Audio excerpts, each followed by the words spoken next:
আমাদের ব্যস্ত জীবনে শরীর রিকভার করার ঠিকমতো সময় পায় না, কিন্তু যদি সঠিক পদ্ধতিতে হিজামা করা যেতে পারে তবে তা শরীরের জন্য বেশ আরামদায়ক হতে পারে।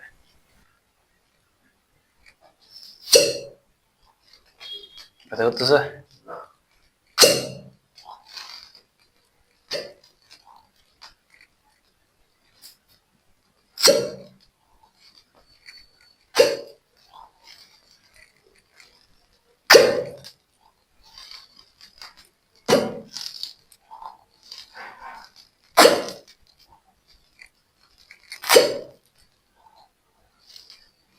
একটু প্রেসার দিব, ঠিক আছে? যেহেতু আপনার ব্যথাটা বেশি, সেক্ষেত্রে একটু প্রেসার দিব।